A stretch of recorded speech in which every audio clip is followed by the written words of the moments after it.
ধন্যবাদ দেই জিয়াউর রহমানকে, বাংলাদেশের সংবিধানে তিনি কি লাগিয়েছেন? কি লাগিয়েছেন? বিসমিল্লাহির রহমানির রহিম। বাংলাদেশে এই বিসমিল্লাহ আগে ছিল না, পার্লামেন্টে শিরক করে ঢুকতে হতো। আল্লামা সাঈদী প্রথম দিন গিয়ে বললেন, মাননীয় স্পিকার, আপনি নিজেকে মুসলমান বলে দাবি করেন, আমি দেখেছি পার্লামেন্টের মেম্বাররা এখানে এসেই আপনার সামনে মাথা নত করে তারপরে ঢুকে, আমরা আল্লাহ ছাড়া কারো সামনে মাথা নত করব না। হুমায়ুন রশিদ চৌধুরী ভদ্রলোক, অত্যন্ত শিক্ষিত মানুষ ছিলেন, জাতিসংঘের স্থায়ী মেম্বার ছিলেন। তিনি পয়েন্ট অফ অর্ডার আনলেন, আজ থেকে কোন পার্লামেন্টের সদস্য পার্লামেন্টের সামনে এসে মাথা নত করতে পারবে।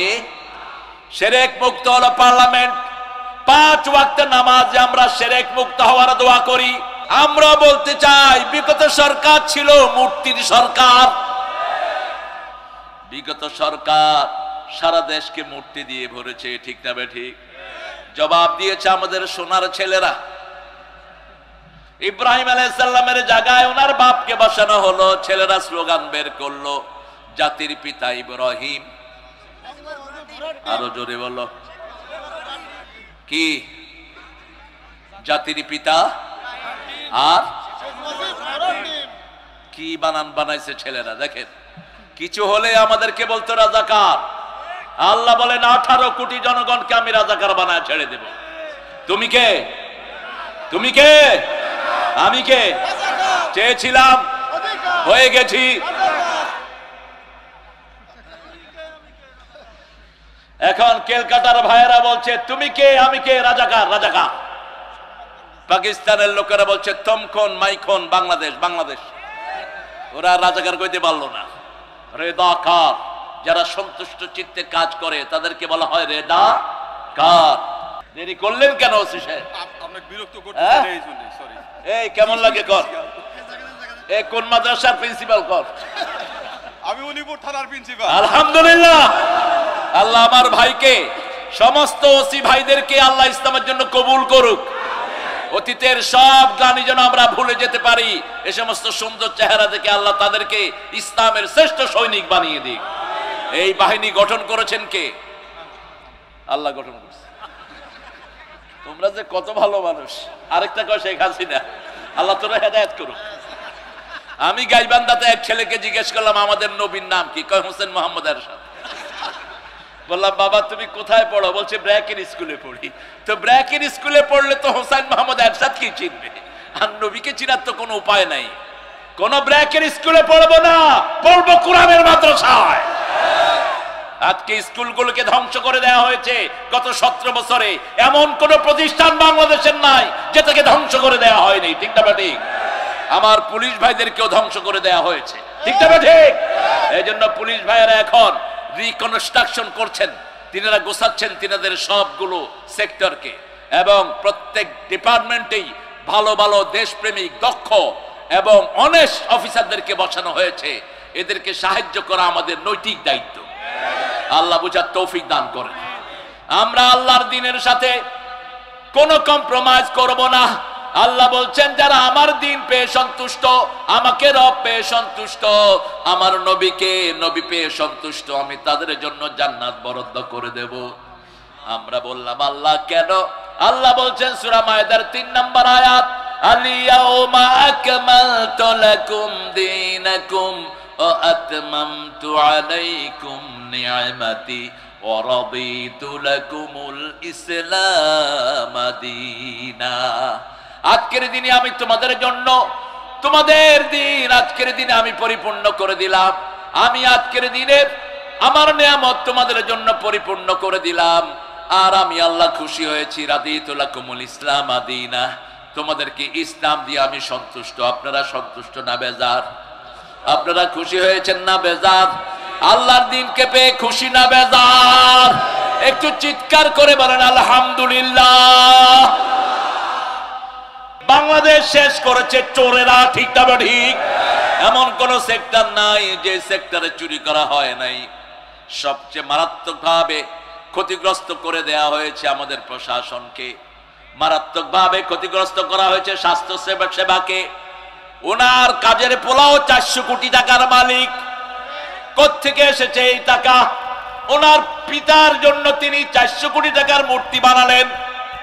তুই যদি পিতার আসল সন্তান হতি, একটা মূর্তিও তুই বানাতি না, কারণ এটা সবাই জানে মূর্তি কোনো মুসলমান বানাতে পারে। রাসূলকে জিজ্ঞেস করা হলো, আপনি কেন এসেছেন? তিনি বলছেন, বুআইসতুল কাসিল আসনাম, আমি মূর্তি ধ্বংসের জন্যই দুনিয়াতে এসেছি। মূর্তির সাথে আমাদের কোনো সম্পর্ক নাই। সাইয়েদনা ইব্রাহিম আলাইহিস সালাম দোয়া করতেন, ওয়াজআল হাদাল বালাদা আমিনা ওয়াজনুবনি ওয়া বানিয়া আন না'বুদাল আসনাম। সূরা ইব্রাহিমে তিনি দোয়া করতেন, আল্লাহ আমাদের এই জায়গাটাকে, আমাদের বাসস্থানটাকে আপনি নিরাপত্তা দিয়ে ভরপুর করে দেন, আর আমাকে, আমার পরিবারকে মূর্তি পূজা থেকে হেফাজত করেন। মূর্তি যারা বানায়, কিয়ামতের ময়দানে আল্লাহ তাদেরকে মূর্তির কাছে পাঠিয়ে দিবেন, যাও তোমার পুরস্কার মূর্তি থেকে আনো। যারা আল্লাহ ছাড়া মানুষের আইনে চলো, তাদেরকে আল্লাহ পাঠিয়ে দিবেন, যাও যাদের আইন তোমরা মেনেছো তাদের হুকুম অনুযায়ী তোমরা চলো। এই জন্য আজকে একটা ওয়াদা করব, আল্লাহর আইন ছাড়া কারো আইন আমরা মানবো। আমাদের শরীরে আইন চলে কার? কেন আমরা বিসমিল্লাহ পড়ি বলেন তো? 20 বছর আগে তিনি বলছেন, আমাকে যদি মেরে ফেলা হয়, আমাকে যদি খুন করা হয়, অথবা আমাকে যদি বিদায় করে দেয়া হয়, 1 বছর না যেতে আমার রক্ত এদেরকে পুড়ে ভস্ম করে দিবে। কি জবাব দেব আমরা? রাসূল বলছেন, একটা শরীর মুসলমানদের, একটা শরীর যদি কোনো অঙ্গ ব্যথিত হয়, সারা শরীর যদি ব্যথা অনুভব না করে, ওটা মুমিন না, ওটা মুসলিম না। ঠিক না বেঠিক? এই জন্য কড়া তীব্র প্রতিবাদ করছি, ইহুদিদের সম্পত্তি কোনোটা ব্যবহার করবেন না। যেমন কোক ছেড়েছেন, 7 আপ ছেড়েছেন, লাঠি মেরে লাখ সহ সব পণ্যগুলো বিদায় করে দেন। এদের কোন পণ্য আমরা ব্যবহার করব না। আমরা ব্যবহার করব না মুশরিকদের কোন পণ্য, কারণ এই দুইটা গ্রুপ একসাথে চলে। কার কথা? লাতাজিদান্না আশাদ্দান নাসি আদাওয়াতান লিল্লাযিনা আমানুল ইয়াহুদাল্লাযিনা আশরাকু। তোমরা দেখবে মানবতার জঘন্য দুশমন হলো মুশরিক এবং ইহুদিরা। এরা মানবতার জঘন্য দুশমন। আমরা তৌহিদবাদী লোকেরা একত্রিত হব। আমাদের ঐক্য আছে যেখানে শান্তি আসবে, ঐক্য নাই যেখানে শান্তি নাই। ফাসাব্বিহ বিহামদি রাব্বিকা ওয়াস্তাগফির। তাসবিহ পড়ব কার? সুবহানাল্লাহ, আলহামদুলিল্লাহ, লা ইলাহা ইল্লাল্লাহু মুহাম্মাদুর রাসূলুল্লাহ সাল্লাল্লাহু।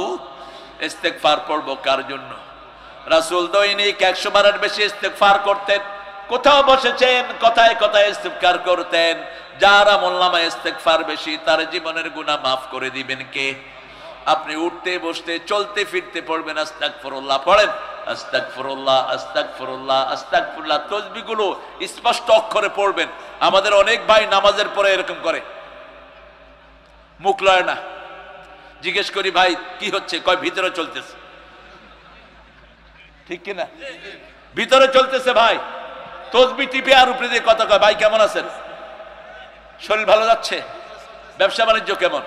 এসব শয়তানি কোত্থেকে শিখছেন? রাসূল বলছেন, যারা তসবিহর সময় ঠোঁট লাড়ে, আল্লাহ তাদের সাথে অবস্থান করে। আপনি ঠোঁট লাড়বেন, স্পষ্ট অক্ষরে পড়বেন সুবহানাল্লাহ। পড়েন সুবহানাল্লাহ, আলহামদুলিল্লাহ, আল্লাহু আকবার, লা ইলাহা ইল্লাল্লাহ।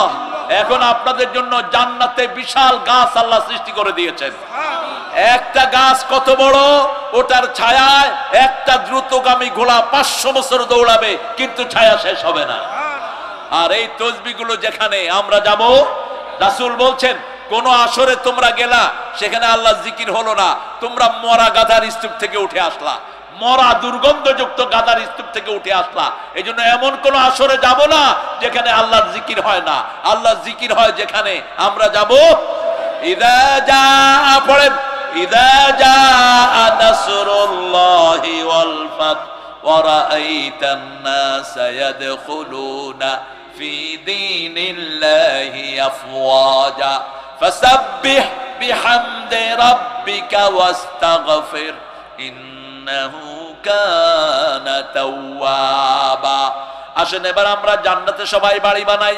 কুল হুয়াল্লাহু আহাদ, আল্লাহুস সামাদ, লাম ইয়ালিদ ওয়া লাম ইউলাদ ওয়া লাম ইয়াকুল লাহু কুফুয়ান। রাসূল বলছেন 10 বার যে সূরা ইখলাস পড়বে তার জন্য জান্নাতে প্রাসাদ হয়ে যাবে। আবার রাসূল সাল্লাল্লাহু আলাইহি ওয়াসাল্লাম বলছেন একবার সূরা ফাতিহা যে পড়বে অর্ধেক কোরআনের সওয়াব তার আমলনামায় চলে যাবে। পড়েন আলহামদুলিল্লাহ রাব্বিল আলামিন আর রহমানির রহিম মালিকি ইয়াউমিদ্দিন ইয়াকা না'বুদু ওয়া ইয়াকা নাস্তাঈন ইহদিনাস সিরাতাল মুস্তাকিম সিরাতাল লাযীনা আন'আমতা আলাইহিম গায়রিল মাগদুবি আলাইহিম আমিন। বলেন আমিন। আপনারা এত ভালো, আপনাদের কোনো ডায়াবেটিসও নাই। একটা লোকের উঠতেও দেখলাম না, ব্যাপারটা কি ভালো স্বাস্থ্যের অধিকারী আপনারা। হ্যাঁ, আমি তো অলিপুরেই থাকতে হবে দেখতেছি। প্রায় মাহফিলে দেখি এখান থেকে উঠে বলে যে কোথায়, কয় 1 নাম্বার, আরেকজন উঠছে 2 নাম্বার। হ্যাঁ, কিসের হক? ওই হক হাসিনের থেকে নেন। ও তামসা করেন? আমি তো আসছি ঠিকই, আপনারা না পারেন নাই, আমাকে তো আনছেন ঠিকই। হ্যাঁ, প্রশাসন দেয় না, এই জন্য প্রশাসনটা আল্লাহ লাথি মেরে ভাগায় দিছে। ওসব প্রশাসনের আমাদের দরকার নাই, যারা আমাদের কোরআনে বাধা দিবে, ঠিক কিনা? আমাদের দরকার যারা কোরআনকে ভালোবাসে, আমরাও তাদেরকে ভালোবাসি। আমরা সব এক, আমরা সব কি এক। আমরা আমাদের হিন্দু ভাইদেরকে কোরআনের দিকে আনবো, কারণ ওদের কোনো কিতাবে পূজার কথা নাই। আপনি জোর করে ধরেন, দেখবেন যে কবি যে 12 মাসের 13 পূজা যে কোন শালায় দিছিল, আমরা নিজেরাও জানি। আবার দেখবেন যখন বিপদে পড়ে কোন মূর্তিরে ডাকে। আপনাদের এই নদী আমি বহুবার পাড়ি দিয়েছি, আমি বহুবার এসেছি, এইবারও গিয়েছি 2 বার। আমি রৌমারুতে প্রোগ্রাম করেছি। তো যখন এখানে তুফান উঠে, তুফান একটু ঢেউ উঠলে ওরা কারা ডাকে? ওরা কয় হুজুর আমগো ভগবানে কিচ্ছু করতে পারবে না, আপনি একটু আল্লাহরে বলান। আমি বললাম তো তোমাকে ভগবানে কিচ্ছু করতে পারবে না, তোমরা কি বলাইবে? আমরা আল্লাহরে বললাম। আল্লাহকে ডাকতে ডাকতে তাদের জান শেষ, কিন্তু কিভাবে ডাকতে হবে তারা জানে না। আমার আল্লাহ বলছেন আমাকে যদি ডাকতে চাও সুবহানাল্লাহ আলহামদুলিল্লাহ লা ইলাহা ইল্লাল্লাহ, এই 4টাতে ডাকো। অথবা ডাকো আল্লাহু আকবার, আল্লাহু আকবার, আশহাদু আল্লা ইলাহা ইল্লাল্লাহ, আশহাদু আন্না মুহাম্মাদুর রাসূলুল্লাহ, হাইয়া আলাস সালাহ, হাইয়া আলাল ফালাহ, আল্লাহু আকবার, আল্লাহু আকবার। বিপদ দূর করে দিবেন কে? এজন্য এখন তাদেরকে দাওয়াত দেন, আমার ভাইদেরকে খাওয়া দেন। আমার ভাইদের ঘরে বাচ্চা মেয়ে বিয়ের উপযুক্ত হয়েছে, পোষার জন্য বিয়ে দিতে পারে না, আপনি তার বিয়ের ব্যবস্থা করে দেন। আপনি তার ছেলে মেয়েকে পড়ানোর ব্যবস্থা করে দেন। আল্লাহর কসম, আমরা যদি ওদের সাহায্যে এগিয়ে যাই, আমাদের উপর রহমত নাজিল করবেন কে? আর দেখবেন আমাদের মধ্যে কোনো ঠেলাঠেলি থাকবে না। আমরা আজকে দায়িত্ব নিব, প্রতি মানুষ 10 জন ভাইকে পৌঁছাবো লা ইলাহা, লা ইলাহা, আর 10 জন ভাইকে নামাজের দাওয়াত দিব। পারবো তো? পারবো তো? প্রতিদিন 100 আয়াত কোরআন পড়বো, পারবো তো? যারা 100 আয়াত কোরআন পড়ে গাফেলদের কাতারে তার নাম লেখা হবে না। আপনি সূরা ইখলাস 100 বার পড়লে 400 আয়াত হয়ে যাবে, 50 বার পড়লে 200 আয়াত হয়ে যাবে, 25 বার পড়লে কয়শো আয়াত? কথা বলেন, 100 আয়াত হয়ে যাবে। রাসূল সাল্লাল্লাহু আলাইহি ওয়াসাল্লাম বলছেন যারা 100 আয়াত পড়বে দাঁড়িয়ে, গাফেলদের কাতারে তাদের নাম লেখা হবে না। 200 আয়াত যারা পড়বে নেককারের মধ্যে তার নাম লেখা হবে। 300 আয়াত যে পড়বে মুহসিন হিসাবে তার নাম লেখা হয়ে যাবে।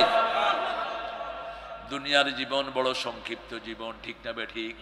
কোরআন এমন একটা কিতাব, দেখলে সওয়াব, ধরলে সওয়াব, পড়লে সওয়াব, শুনলে সওয়াব, কিন্তু দুনিয়ার অন্য কোনো কিতাব নাই। আপনি হিন্দু ভাইদের ঠাকুরদেরকে জিজ্ঞেস করেন, তোমাদের গীতা, তোমাদের ঋগ্বেদ, অথর্ববেদ, লেজুরবেদ, কল্কি পুরাণ, মহাভারত, এগুলো পড়লে কি লাভ? কয় পড়লে পেটের শান্তি হয়, পেটে খাওয়া আসে। পেটে কি আসে? খাওয়া আসে। দেখবেন ঠাকুররা সব খাওয়া মূর্তির সামনে থেকে নিয়ে যায়। মূর্তির সামনে যে খাওয়া দেয়, এগুলো খায় কারা? কথা কয় না, কারা খায়? খুব সন্তর্পণে। আমি একবার ধরছিলাম এরকম ছোটবেলায়, আমি তখন ক্লাস 3 কি 4-এ। দেখি যে আমাদের ওই নারিন্দা যেখানে বাসা ছিল, বিরাট একটা মন্দির, সেখানে তো ফজরের পরেই যেতাম, সেখানে অনেক খাওয়া, সবাই পূজা করতে গিয়ে খাওয়া দিয়ে আসে। পরে বললাম যে খাওয়াগুলো যায় কই? দেখি যে ঠাকুর সাহেব যখন সবাই চলে যায় আস্তে খাওয়া পিছনে নিয়ে নিজে খায়, নিজের বন্ধু বান্ধবের খাওয়ায়। গিয়ে বললাম যে ঠাকুর সাহেব দিলে তো দেবতাকে, আপনি খাইলেন কেন? কয় বেটা ওর কি মুখ আছে নাকি, ওর পক্ষ থেকে আমি খাই। যেমন আমাদের মাজারগুলোতে পয়সা দেই আমরা, খায় কারা? কথা কন না কেন? ওই বেটা যেটা শুয়ে আছে ওটাকে পয়সা খায়, তো ওখানে পয়সা দেন কেন?